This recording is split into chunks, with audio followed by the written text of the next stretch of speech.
Welcome back to my vlog! Pupunta kami ngayon sa Dasmariñas, Cavite. Magninong at magninang kami sa kasal. Buti na lang, semi-formal lang ang attire.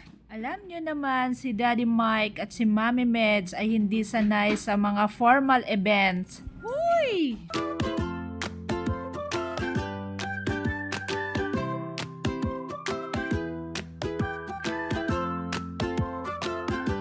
Ito na, romampa na si Daddy Mike at si Mami Meds. Pastor ang nagkasal sa kanila from Victory, Dasma.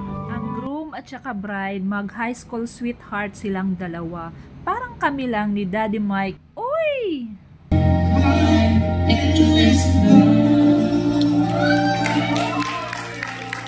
Six days later. Hey mga mi! Magandang araw! Sunday ngayon, magsisimba kami. Nag-request tong tatlo na Victory Alabang daw kami. Anak kong lalaki at saka itong anak kong babae nagtatago. Parang walang itsura.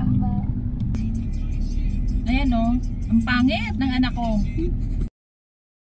Kunting kimbot lang mga mi, alabang na kami. Namimiss ng mga bata ang Victory Alabang dahil nung maliliit pa sila, dito kami nag-church. Excited sila palagi dahil mayroong kissy box. Yung reward sa kanila kapag makakasagot sila sa mga tanong ng teacher. Ngayon, bugnutin na kapag magsimba. Ikot-ikot muna kami dito sa sa Robinson. Magkatabi lang to ng Victory Alabang. Hirap kasi ng parking, guys. Ayun, yung mag-ama ko, ikot pa ng ikot.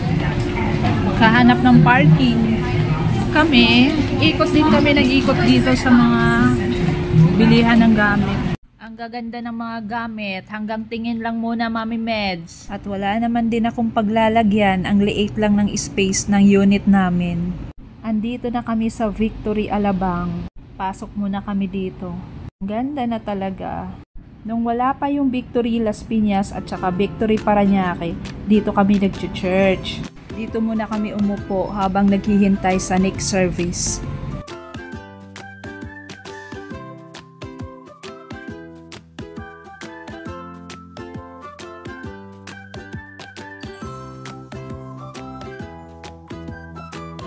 Ang bilis talaga ng panahon. Ang laki na nila. Sarili na silang mundo. Kaya si Mami Meds magbablog na lang para happy always.